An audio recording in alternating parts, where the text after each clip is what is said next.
Bismillahirrahmanirrahim. Assalamualaikum warahmatullahi wabarakatuh. Innal hamdalillah nahmaduhu wa nasta'inuhu wa nastaghfiruh wa nastahdihi wa natubu ilayhi wa na'udzu bihi min shururi anfusina wa min sayyiati a'malina.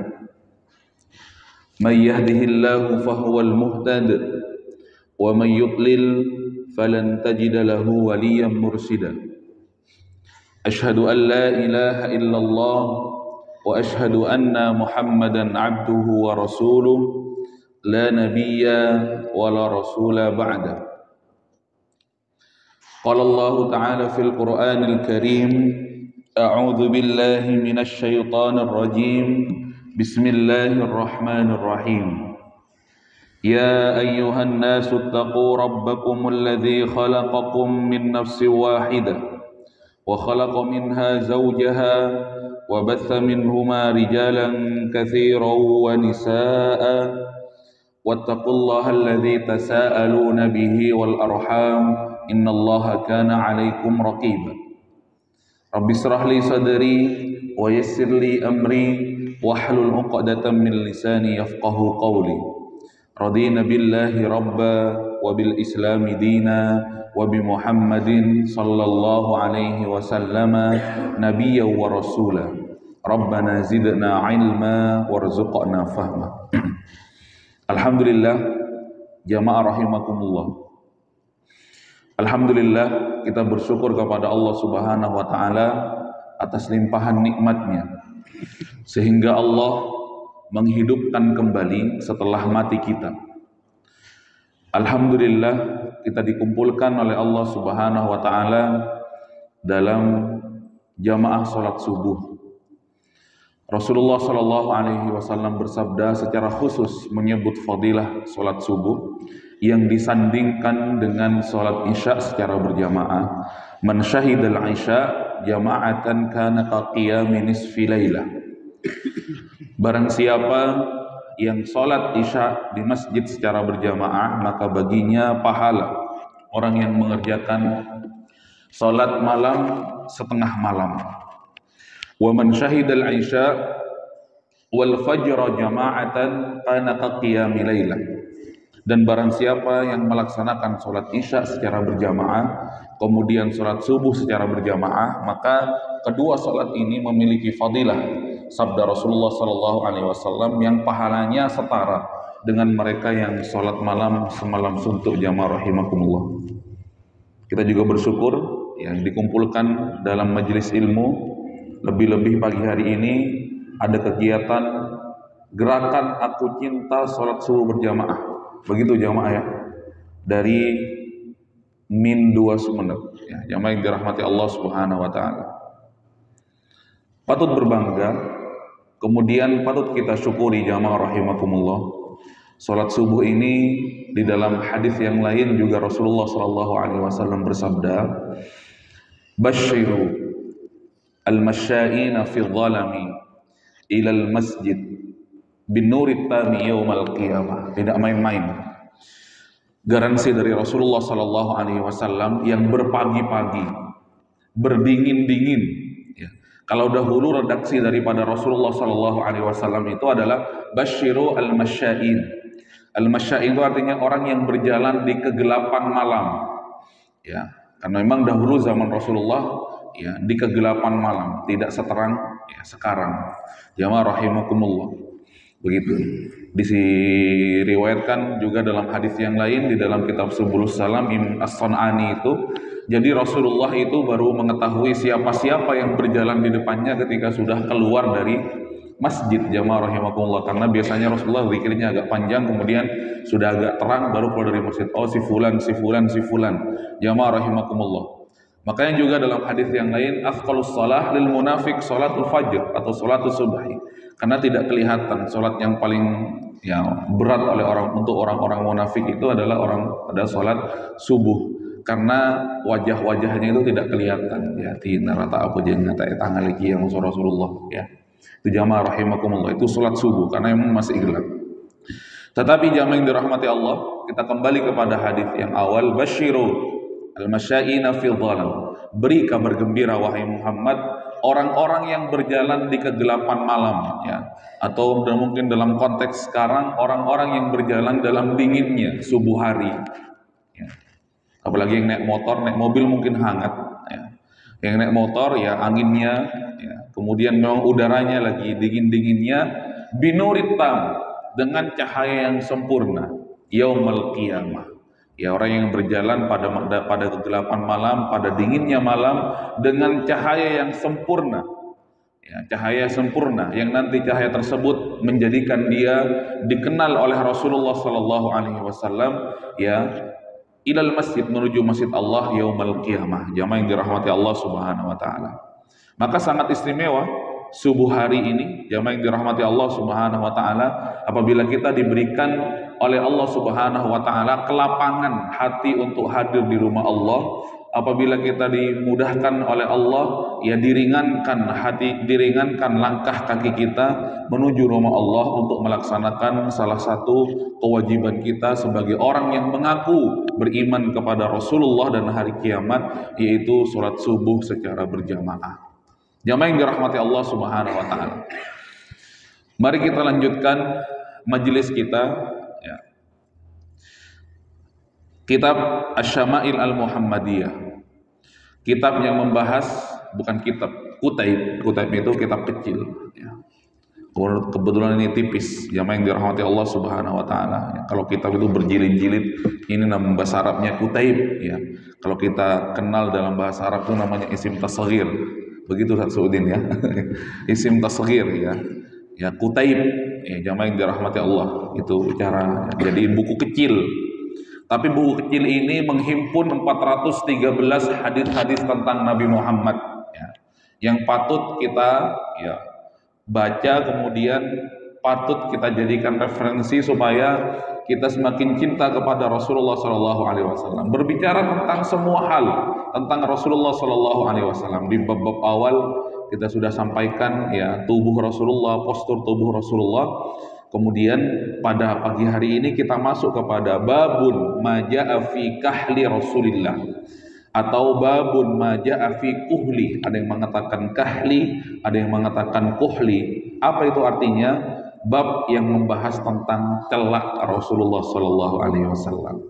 Yang yang dirahmati Allah, ya, celak. Mengapa celak? Ini hadisnya ada 5 hadis. Yang dirahmati Allah Subhanahu Wa Taala, begitu. Supaya nanti kita tahu, oh ternyata Rasul itu pakai celak, ya. Kalau di Sumeneb yang pakai celak itu perempuan, ibu-ibu, ya, anak-anak remaja. Ternyata justru sunnah Rasulullah Sallallahu Alaihi Wasallam justru laki-laki yang menggunakan celak. Mari kita baca jamaah yang dirahmati Allah, ya, hadis haddatsana Muhammad bin Humaid Ar-Razi, ya, dari Muhammad bin Humaid Ar-Razi, ia berkata, saya dikabari hadis Abu Dawud At-Tayalisi, ya. Kemudian an Abbad bin Mansur, kemudian an Ikrimah, ya, dari sahabat Ikrimah. Ikrimah adalah anaknya Abu Jahal, ya. Anaknya Abu Jahal namanya Ikrimah bin Abi Jahlin, ya. Tetapi ia masuk Islam, ya. Kemudian menjadi sahabat CS-nya Khalid bin Walid. Begitu jamaah yang dirahmati Allah. Jadi sebelum masuk Islam, ya, ia menjadi sahabat akrabnya Khalid bin Walid. Kemudian setelah masuk Islam, ia pun menjadi sahabat akrabnya Khalid bin Walid.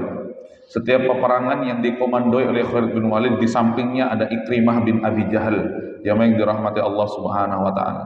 Sebagai pembuktian, kata Ikrimah bin Abi Jahal, kalau dulu aku memusuhi Rasulullah, ya, begitu juga bapakku. Kalau sekarang aku akan menjadi pembela Rasulullah sebagai tebusan dari kesalahan-kesalahanku. Ikrimah bin Abi Jahal.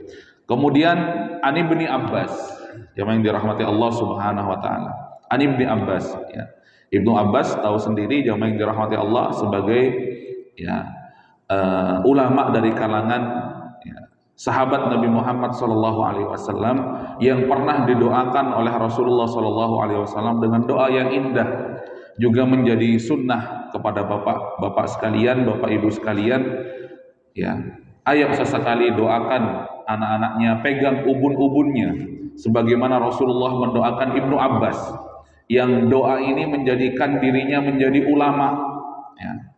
Jamaah yang dirahmati Allah. Apa kata Rasulullah memegang ubun-ubun Ibnu Abbas ketika yang masih muda, ketika yang masih menimba ilmu bersama Rasulullah?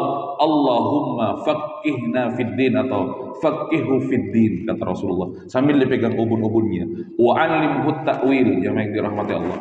Ya, doakan anak kita dengan doa seperti itu, ya, sebagaimana ya Rasulullah mendoakan Ibnu Abbas, Allahumma faqihu fid din.